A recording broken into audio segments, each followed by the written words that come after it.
Hello बच्चों, कैसे हैं आप। आज हम क्लास 11th का नेक्स्ट लेक्चर लेकर आए हैं बच्चों।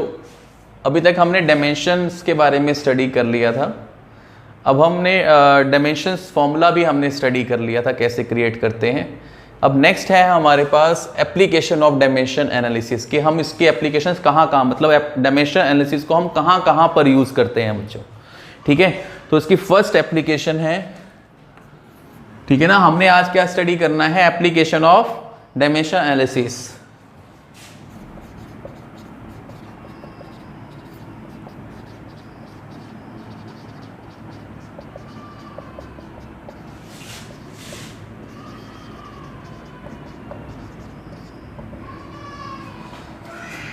To check the correctness of an equation, एक इक्वेशन ठीक है या नहीं है डायमेंशनली, ठीक है, उसको चेक करने के लिए हम डायमेंशन एनालिसिस का यूज करते हैं। अब हम इसे चेक कैसे करते हैं बच्चों। अगर कोई भी इक्वेशन मुझे गिवन है, अगर मैं लेफ्ट हैंड साइड वाली डायमेंशन देख लूं और वही डायमेंशन अगर मुझे राइट हैंड साइड में मिल रही है तो वो डायमेंशनली करेक्ट है इक्वेशन हमारे पास, ठीक है ना। It is dimensionally correct equation, ठीक है। फॉर ए करेक्ट इक्वेशन, ठीक है, फॉर ए करेक्ट इक्वेशन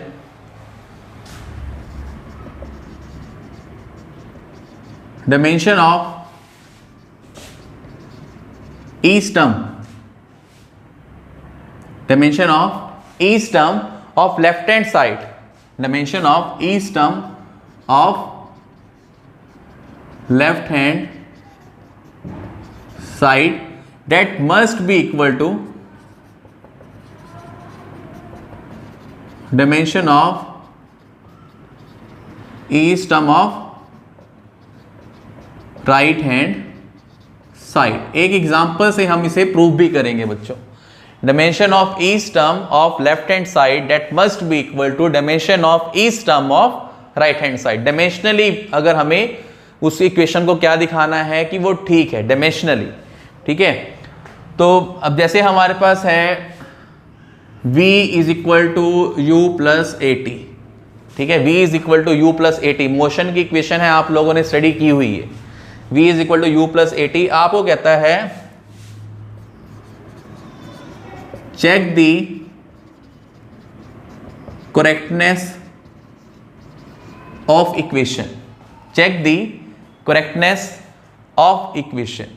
अब आपको गिवन क्या है, जो v है वो क्या है हमारे पास, फाइनल वेलोसिटी है। स्मॉल u क्या है, इनिशियल वेलोसिटी है। और एक्सेलरेशन क्या है, a क्या है, एक्सेलरेशन है। और t क्या है, टाइम पीरियड है। सबसे पहले तो आप जैसे आपने ये लिखा v is the final velocity, तो आप उसकी डायमेंशनल फॉर्मूला भी लगा लो,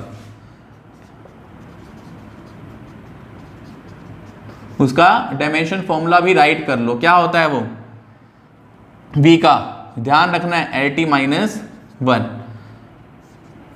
u is the initial velocity, velocity का तो सेम ही होता है, मतलब L T minus one. Acceleration का क्या होता है, एल टी माइनस टू। और टाइम का क्या होता है, t, ठीक है। ये हमें डायमेंशंस भी मालूम है हर एक की।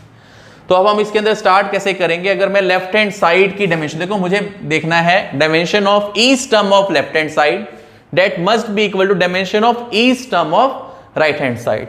अब लेफ्ट हैंड साइड की डायमेंशन तो सिर्फ और सिर्फ v है, तो लेफ्ट हैंड साइड की अगर मैं डायमेंशन देखूं तो यहां पर मुझे क्या मिल रहा है, v, और v की डायमेंशन क्या होती है, एल टी माइनस वन। तो ये डायमेंशन हमारे पास आ जाएगी, ठीक है, डायमेंशन ऑफ v हमारे पास आ जाएगा। आपको देखो ना लेफ्ट हैंड साइड में तो सिर्फ और सिर्फ v ही है। अब राइट हैंड साइड पे आ जाओ बच्चों। राइट हैंड साइड में एक डायमेंशन है आपके पास, एक फैक्टर है u, डिराइव्ड यूनिट जिसे हम बोल देते हैं। u की डायमेंशन कितनी है, एल टी माइनस वन। उसके बाद एक आपके पास टर्म है a इंटू में t, a इंटू में t का मतलब क्या हुआ, L T minus two into में t की डायमेंशन क्या है, t ही है, तो यहां से क्या आ जाएगा, l base same power add -2 + 1, ये आ जाएगी। ठीक है ना। अब यहां से क्या प्रूफ हो जाता है, this equation is dimensionally correct. ये डायमेंशनली करेक्ट क्यों है, क्योंकि लेफ्ट हैंड साइड की डायमेंशन हर एक टर्म की, एक ही टर्म थी यहां पर तो उसकी वैल्यू थी LT-1। राइट हैंड साइड की देखो डायमेंशन ऑफ ईच टर्म मतलब u की डायमेंशन और ये भी इनकी सेम होनी चाहिए, डायमेंशन इसके बराबर होनी चाहिए। u की डायमेंशन तो LT-1 है, a इंटू में t प्रोडक्ट की डायमेंशन हमारे पास क्या आ रही है, LT-1। तो देखो हर एक टर्म की जो हमारे पास डायमेंशन आ गई वो आ गई LT-1। So this equation is dimensionally correct.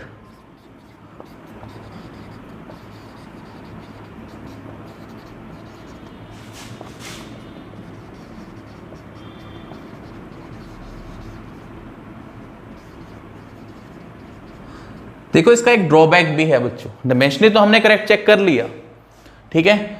एक इसका ड्रॉबैक क्या है कि अगर सपोज करो यहां, वैसे तो हमारे पास जनरल इक्वेशन मोशन की यही है, v = u + at। अगर मैं यहां सपोज करो v = u + at/2 कर देता, हालांकि ये फॉर्मूला हमारे पास गलत हो जाता, लेकिन अभी भी ये इसको क्या दिखाता, डायमेंशनली करेक्ट दिखाता। क्यों दिखाता, क्योंकि इसकी तो यूनिट LT-1 है ही है, इसकी भी LT-1 है, इसकी भी ये LT-1 ही दिखाता, क्योंकि कांस्टेंट की तो कोई यूनिट नहीं है हमारे पास। ठीक है ना। अकॉर्डिंग टू दिस ये इसकी ड्रॉबैक आएगी या लिमिटेशन आएगी जो हम आगे करेंगे। ठीक है ना। तो मतलब अभी आपको बताया कि डायमेंशनली तो ये करेक्ट है, ठीक है ना, डायमेंशनली करेक्ट है ये हमारे पास। तो ये इसकी ड्रॉबैक में आएगा, वो हम आगे स्टडी करेंगे। ठीक है बच्चों, इसे पोज करके नोट डाउन कर लो, फिर हम इसकी सेकंड एप्लीकेशन भी चलेंगे। कर दिया इसे नोट डाउन, आगे चलते हैं।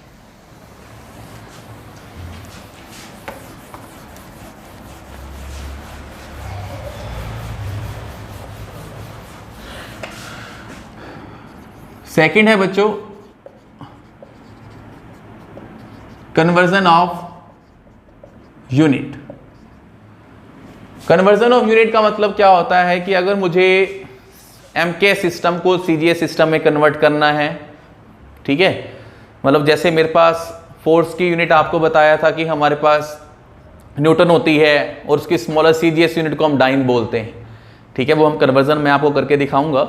मतलब लार्जर यूनिट को स्मॉलर यूनिट में अगर हम कन्वर्ट करेंगे तो क्या फैक्टर होगा, ये भी हमारे पास एप्लीकेशन ऑफ डायमेंशनल एनालिसिस में आ जाता है।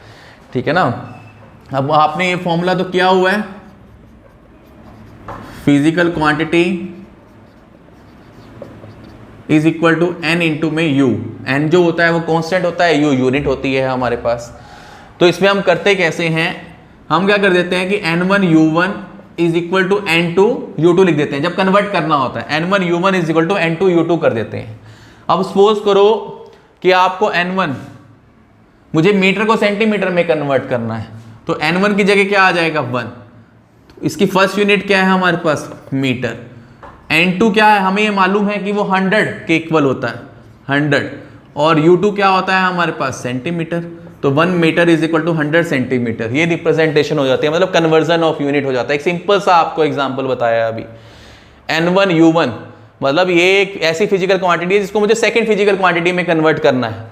ठीक है, n1 मतलब n1 में 1 लेकर चल रहा हूँ, कांस्टेंट है।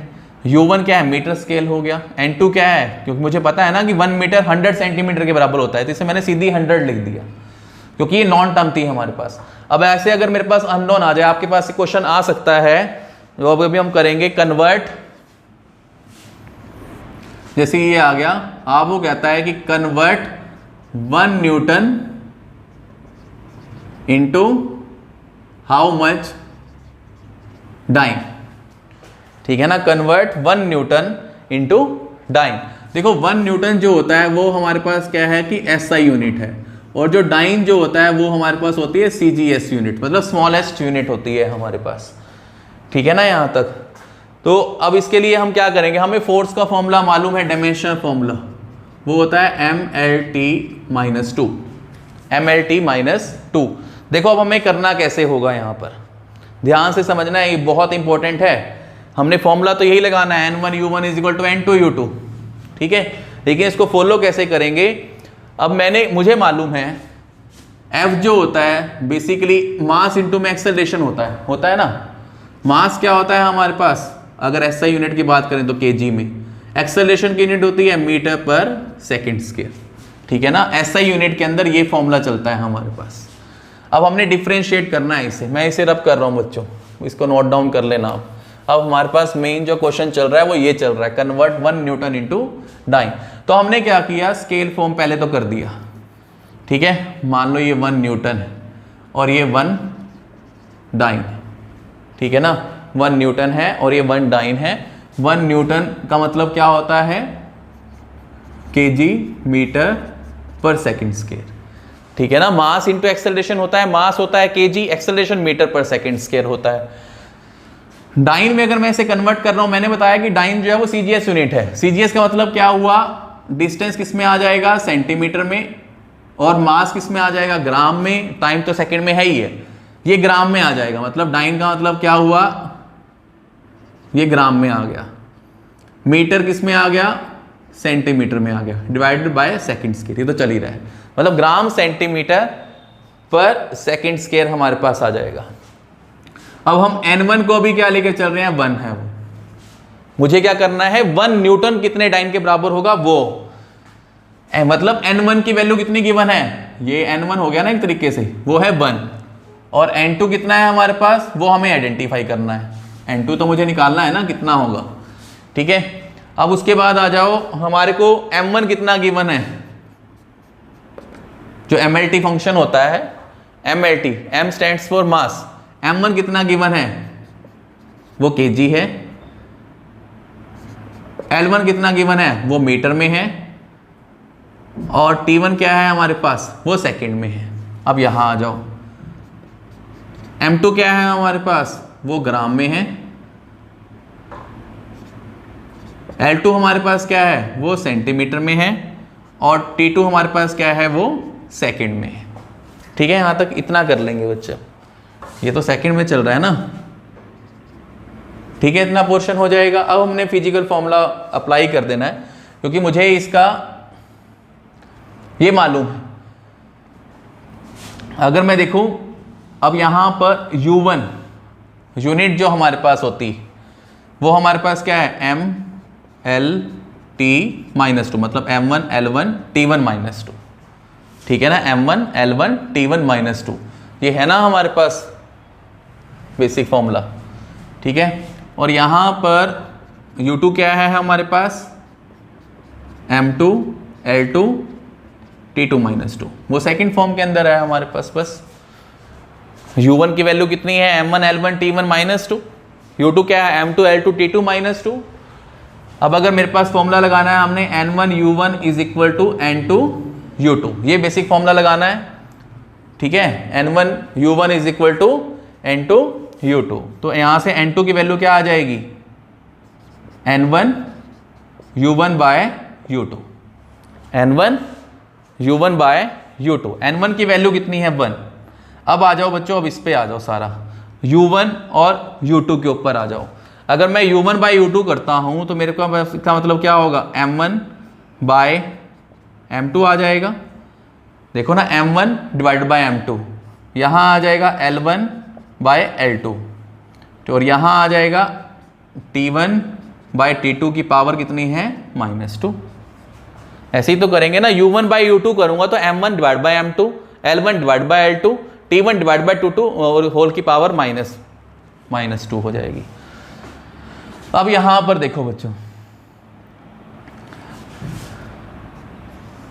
M1 क्या है हमारे पास, किलोग्राम। M1 की जगह मैंने kg पुट कर दिया, M2 की जगह मैंने क्या पुट कर दिया, ग्राम पुट कर दिया, ठीक है। L1 की जगह हमने क्या पुट कर दिया, मीटर पुट कर दिया। L2 की जगह हमने क्या पुट कर दिया, सेंटीमीटर पुट कर दिया। T1 ये तो सेकंड ही है, तो ये मतलब ये भी सेकंड आ गया ऊपर भी, और नीचे भी सेकंड आ गया, रेज़ टू पावर -2। यहां तक चल रहा है बच्चों, ठीक है। अब यहां से ये 1 मल्टीप्लाई है, K कितना है, 1 किलोग्राम कितने ग्राम के बराबर होता है, 1000 के, या 10 की पावर 3 लिख दो, 1 किलोग्राम कितने ग्राम के बराबर होता है? 10 की पावर 3।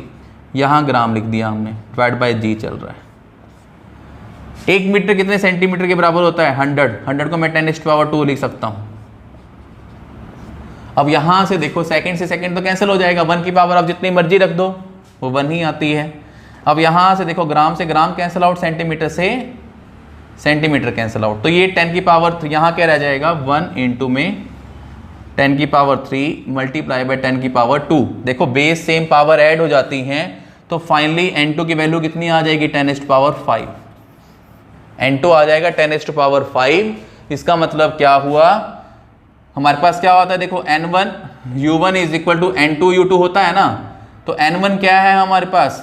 यहाँ पर n1 वो तो है 1, और u1 क्या है? यूनिट ऑफ फर्स्ट, मतलब इसको हम क्या बोलते हैं? न्यूटन ही तो बोलते हैं। और n2 हमारे पास कितना आ गया? 10 की पावर 5। और u2 जो ये स्मॉलेस्ट यूनिट हमारे पास बनेगी उसको हम क्या बोलते हैं? डाइन। तो यहां से आ जाता है कि 1 न्यूटन जो होता है वो 10 की पावर 5 डाइन के बराबर होता है। हमने बच्चों कुछ भी नहीं किया, हमने सिंपल फॉर्म में किया है। हमने क्या किया? 1 न्यूटन 1 डाइन। न्यूटन की हमें बेसिक यूनिट मालूम है केजी मीटर पर सेकंड स्क्वायर। इससे हम क्या है कि कन्वर्ट कर सकते हैं ना सीजीएस में। सीजीएस में किलोग्राम की जगह क्या होता है? ग्राम होता है। मीटर की जगह क्या होता है? सेंटीमीटर होता है। सेकंड तो सेकंड ही रहता है। n1 यहाँ पर हमें गिवन है 1, n2 हमें निकालना है। m1 कितना गिवन है? किलोग्राम, ठीक है ना। m1 kilogram, l1 metre, t1 second ही है, m2 ग्राम, l2 सेंटीमीटर, t2 सेकंड, ठीक है। और प्रॉपर यूनिट क्या बनेगी? m1 l1 t1 की पावर -2। इस कन्फिग्रेशन से m2 l2 t2 की पावर -2। अब ये फिजिकल क्वांटिटी का फॉर्मूला है n1 u1 is equal to n2 u2। ये पुट करके n2 की वैल्यू हमने आइडेंटिफाई कर ली है बच्चों, ठीक है। तो ये फाइनल एग्जाम में भी आ सकता है कि कन्वर्ट 1 न्यूटन इनटू डाइन। इसे पॉज करके नोट डाउन कर लो, फिर आगे मूव करते हैं। करें बच्चों?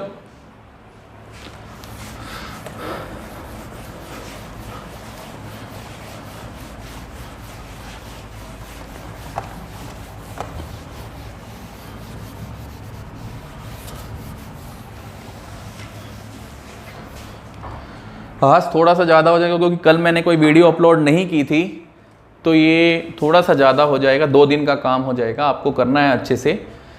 तो अब इसके, क्योंकि मैं चाह रहा हूँ कि भी डायमेंशनल एनालिसिस आज कंप्लीट हो जाए। 3rd एप्लीकेशन है, लास्ट एप्लीकेशन है इसकी। 3rd एप्लीकेशन है derivation of formula.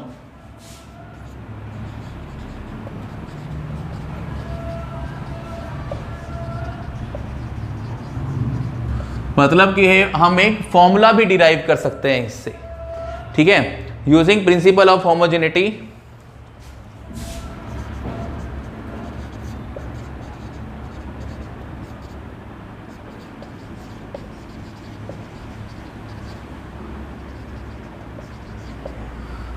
Using principle of homogeneity of dimension, we can derive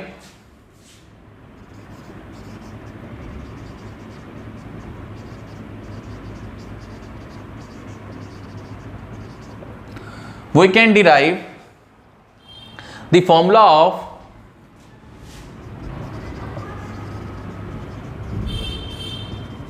physical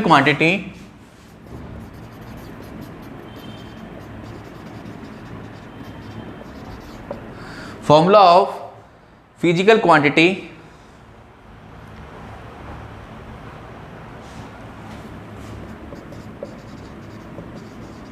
provided we know the factors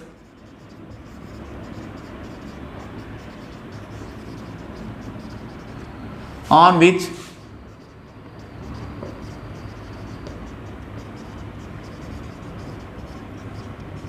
physical quantity depends। क्या कहता है कि प्रिंसिपल ऑफ होमोजेनिटी के हेल्प से, ठीक है ना, जो हमने लास्ट लेक्चर में स्टडी किया था प्रिंसिपल ऑफ होमोजेनिटी, उसकी हेल्प से हम फॉर्मूला भी डिराइव कर सकते हैं किसी भी फिजिकल क्वांटिटी के लिए। कंडीशन क्या है कि वो फिजिकल क्वांटिटी किन किन पैरामीटर्स के ऊपर डिपेंड कर रही है वो हमें पता हो, ठीक है ना, वो हमें पता होनी चाहिए। तो उसके बेस पे हम फॉर्मूला भी डिराइव कर सकते हैं, ठीक है। इसको भी हम एक एग्जांपल से ही शो आउट करेंगे। अब एग्जांपल क्या है वो देख लेते हैं। इसे पोज करके आप इसकी डेफिनेशन को नोट डाउन कर लो, फिर हम आगे मूव करते हैं। कर लिया? अब मैं देखो एग्जांपल से ही हमने क्या करना है, इसे प्रूव करना है।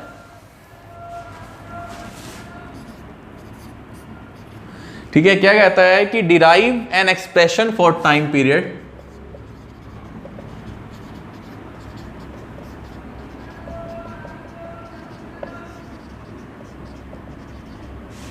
derive an expression for time period, ठीक है, derive an expression for time period t of the simple pendulum which may depend upon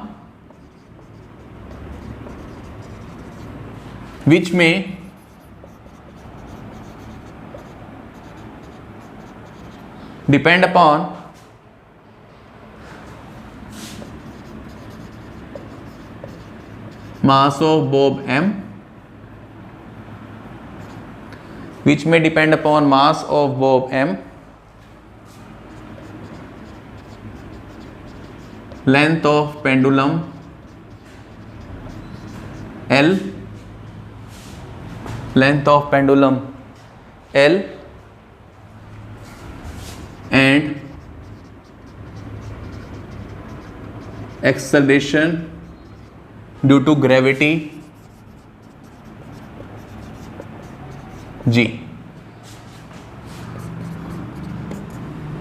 note down कर लो इसे। देखो बच्चे, इस न्यूमेरिकल में क्या कहता है, derive an expression for time period.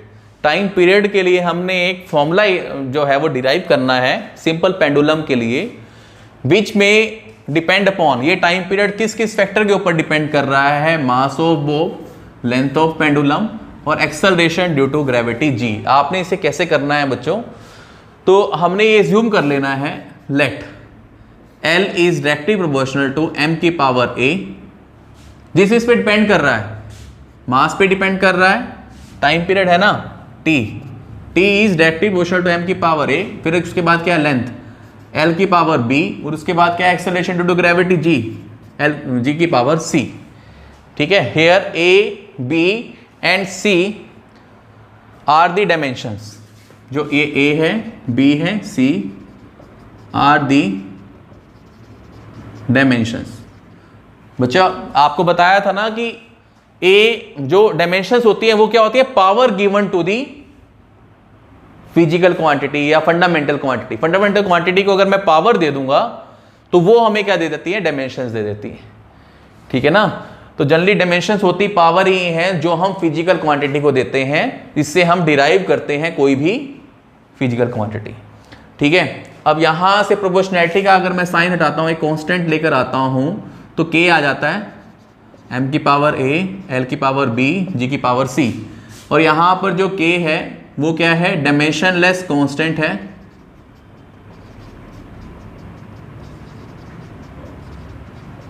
Of proportionality. ठीक है ना, डायमेंशनलेस कांस्टेंट है, कांस्टेंट की कोई डायमेंशन नहीं होती है, डायमेंशनलेस कांस्टेंट है ऑफ प्रोपोर्शनैलिटी, उसकी खुद की कोई डायमेंशन नहीं होगी। ठीक है, इतना स्टेप करने के बाद हमने क्या करना है, writing the dimensions in MLT form. अब हम क्या करेंगे, हर एक पार्ट की उसको एमएलटी की फॉर्म में कन्वर्ट कर देंगे, writing the dimensions in terms of MLT.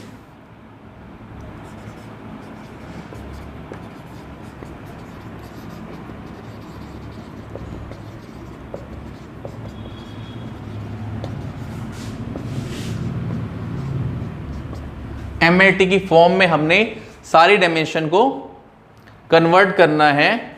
ठीक है, ऑन आइदर साइड। अब देखो यहां पर, यहां t है, इस इक्वेशन को आप फर्स्ट इक्वेशन मान लो, ये बेसिक, सबसे बेसिक इक्वेशन है आपके पास। अब यहां पर अगर मैं पुट करूं t को, मैं ये लिख सकता हूं ना, m की पावर 0, l की पावर 0, t की पावर 1, t तो t ही है ना, टी की डायमेंशन। के कांस्टेंट की डायमेंशन क्या होती है, m की पावर 0, l की पावर 0, t की पावर 0। थोड़ा सा रिमाइंड करना है क्योंकि डायमेंशन से याद होने चाहिए आपको। अब ये मास है, मतलब यहाँ सिर्फ और सिर्फ m की पावर है और वो कितनी है, a है। मास तो m ही होता है ना। अब ये l है, दैट मीन्स l की पावर क्या हो गई, b। l stands for capital L। g है, g का फॉर्मूला आप किया हुआ है, एक्सेलरेशन का फॉर्मूला, एक्सेलरेशन का क्या होता था, LT-2 होता था ना। और यही किसका होता था, एक्सेलरेशन ड्यू टू ग्रेविटी का। एक्सेलरेशन ड्यू टू ग्रेविटी है तो एक्सेलरेशन ही, तो ये क्या हो जाएगा, LT-2 की पावर c, क्योंकि g की पावर क्या है, c है। अब देखो इसको तो मैं रिलेट कर सकता हूँ, m की पावर 0 1, l की पावर 0 1, t की पावर 0 1। तो यहाँ मेरे पास क्या चल रहा है, m की पावर a, और यहाँ क्या चल रहा है, l की पावर b, और ये l की पावर c यहाँ बन रहा है, ठीक है ना। l की पावर b और ये l की power c, base same power add हो जाती है, तो ये b प्लस c हो गया। और यहाँ t की पावर -2c चल रहा है। यहाँ पर क्या है, m की पावर 0, l की पावर 0, m की पावर 0, देखो क्या है यहाँ पर, m की पावर 0, l की पावर 0, t की पावर 1, ठीक है। ये तो वैसे ही चल रहा है हमारे पास। अब इसके बाद now on comparing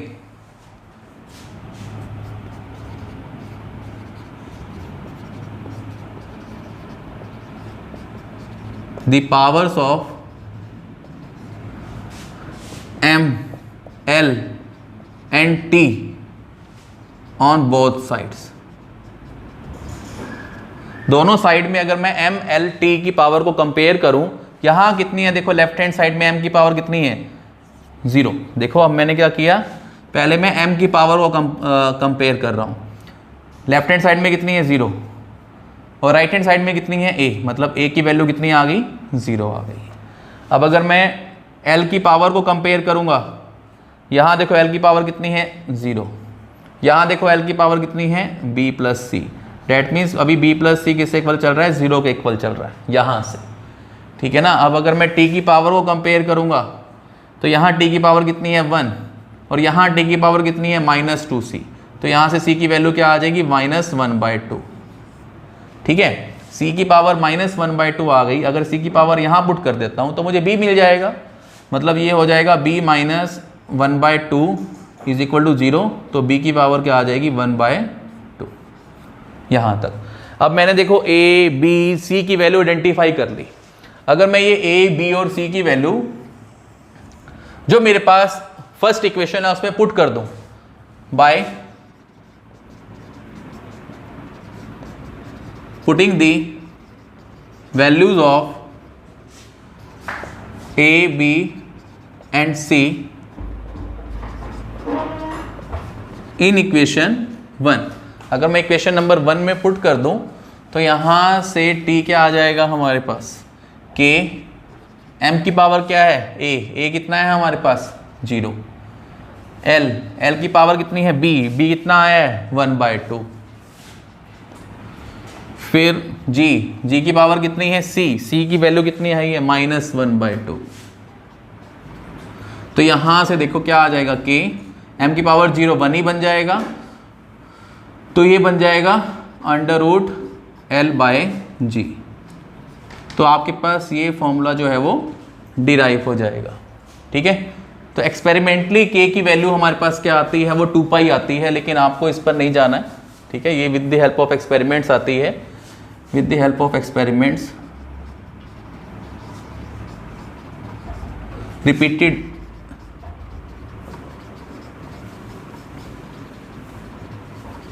experiments,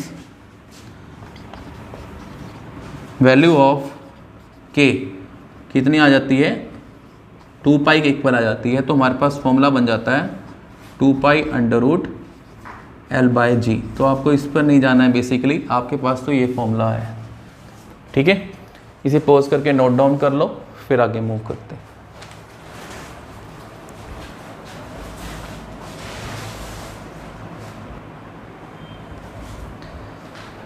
next है बच्चों लिमिटेशन ऑफ डायमेंशन एनालिसिस। आपने इसे पॉज करके सारा नोट करना है, मैं 1 बाय 1 एक्सप्लेन करूंगा। कि इसकी लिमिटेशन कहाँ है, कहाँ कहाँ पर हम डायमेंशन एनालिसिस को यूज नहीं कर सकते। देखो फर्स्ट है, this method gives us know information about dimensionless constant in the formula. जैसे हमने अभी एक लास्ट ही हमने किया है कि k की वैल्यू क्या होगी, ठीक है, वो ये डिफाइन नहीं करता है, वो हमें एक्सपेरिमेंट की हेल्प से ही एक्सप्लेन करने होते हैं, ठीक है ना। आपको बताया था ना कि लास्ट में जो k आया था L is equal to k under root L/G आया था, वहाँ पर k की जो वैल्यू थी वो 2π आती है, with the help of experiment आती है, लेकिन ये k की वैल्यू आइडेंटिफाई करके नहीं देगा। जो डायमेंशनलेस कांस्टेंट होता है उनकी वैल्यू ये आइडेंटिफाई नहीं कर सकता। सेकेंड है, if a quantity depends upon more than 3 factors. देखो अभी टाइम जो था वो L पर था, डिपेंड कर रहा था, मास के ऊपर डिपेंड कर रहा था, एक्सेलरेशन ड्यू टू ग्रेविटी के ऊपर डिपेंड कर रहा था, मतलब डिपेंडेंट वेरिएबल कितने थे, 3। अगर 3 से ज़्यादा हो जाएंगे तब हम फॉर्मूला डिराइव नहीं कर सकते, तब भी हम फॉर्मूला डिराइव नहीं कर सकते, क्योंकि देखो क्या होता है कि अगर सपोज करो कि 4 फैक्टर आ जाते हैं, मान लो T डिपेंड कर जाता m की पावर a b L की पावर c b हो गया और g की पावर c, एक और फैक्टर मान लो, कोई भी फैक्टर मान लो वेलोसिटी के ऊपर भी आ गया d, ठीक है। 4 factor a b c d मेरे पास क्या आ जाती है, डायमेंशंस आ जाती, मतलब पावर्स आ जाती जो मुझे निकालनी है। लेकिन मेरे पास फंडामेंटल टर्म जो है वो तो 3 है, MLT। जितनी फंडामेंटल टर्म्स होती हैं हम इक्वेशंस भी उतनी ही डिराइव कर सकते हैं, मतलब इक्वेशंस भी 3 ही बनेंगी। MLT की फॉर्म के अंदर 3 इक्वेशंस बनेगी। मैं मतलब m की पावर को कंपेयर करूंगा, L की पावर को कंपेयर करूंगा, T की पावर को कंपेयर करूंगा, तो नंबर ऑफ इक्वेशंस कितनी आएंगी, 3 इक्वेशंस आएंगी। 3 इक्वेशन आती हैं, जितनी इक्वेशंस होती हैं इतने ही कांस्टेंट हम आइडेंटिफाई कर सकते हैं, मतलब A B C D, ठीक है ना। अगर 3 इक्वेशन आई हैं तो मैं 3 की वैल्यू आइडेंटिफाई कर सकता हूं A B C D में से, एक की वैल्यू तो मैं आइडेंटिफाई कर ही नहीं पाऊंगा, ठीक है। तो मतलब मैक्सिमम नंबर ऑफ वेरिएबल कितने होने चाहिए, 3 होने चाहिए, ठीक है, क्योंकि हमारे पास 3 इक्वेशन ही बनेंगी। 3 इक्वेशन बनेंगी, 3 वेरिएबल होंगे, उन्हें हम कैलकुलेट कर सकते हैं, ठीक है। अगर नंबर ऑफ वेरिएबल 4 हो गए, इक्वेशन 3 है, तब हम वैल्यू इवेलुएट नहीं कर सकते। तो सेकंड तो ये बोलना चाह रहा है कि if a quantity depend upon more than 3 factor having dimensions then formula can not be derived, तब हम फॉर्मूला को डिराइव नहीं कर सकते। We can't derive the formula containing trigonometry exponential log functions. अगर कोई भी पैरामीटर लॉग फंक्शन पे डिपेंड कर रहा है या एक्सपोनेंशियल पे डिपेंड कर रहा है या लॉगरिथमिक फंक्शन पे डिपेंड कर रहा है, तब भी हम फॉर्मूला डिराइव नहीं कर सकते, क्योंकि इनकी कोई डायमेंशन ही नहीं होती है। अब जिसकी कोई डायमेंशन ही नहीं है तो फिर मैं डायमेंशन एनालिसिस का यूज करके वो फॉर्मूला डिराइव नहीं कर सकता, ठीक है ना। कांस्टेंट की तो हम डायमेंशन वैसे ही 0 मान लेंगे, m की पावर 0, L की पावर 0, T की पावर 0, ठीक है। The method of dimensions can not be used to derive an exact form of relation when it consists of more than one part of another side। मतलब जैसे देखो यहाँ पर ut plus half AT square आ गया या v is equal to u plus AT आ गया, तो हम वो फॉर्मूला डिराइव नहीं कर सकते। हम फॉर्मूला डिराइव कर सकते हैं या सिर्फ यहाँ तक होता है, s is equal to ut होता या s is equal to half AT square होता, ठीक है ना। मतलब यहाँ पर एक ही टर्म होती है मेरे पास, जैसे f is equal to mass into acceleration होता है, ठीक है, या वेलोसिटी डिस्प्लेसमेंट अपॉन टाइम होती है, तो हम ये फैक्टर तो हम यूज कर सकते हैं। लेकिन जहां पर एडिशन में या सब्ट्रैक्शन में एक और फैक्टर ऐड हो जाएगा या सब्ट्रैक्ट हो जाएगा, वहां हम डायमेंशन एनालिसिस यूज नहीं कर सकते। लास्ट है, it gives no information whether a physical quantity of scalar और वेक्टर। ये हमें, क्योंकि डायमेंशन तो यार कांस्टेंट टर्म्स होती हैं, ठीक है ना, कांस्टेंट टर्म कभी भी आपको डायरेक्शन नहीं दे सकती, तो हमें ये डिफाइन नहीं करता है कि कौन सी टर्म हमारे पास स्केलर है और कौन सी टर्म वेक्टर है, ठीक है। तो ये थी हमारे पास लिमिटेशन ऑफ डायमेंशन एनालिसिस।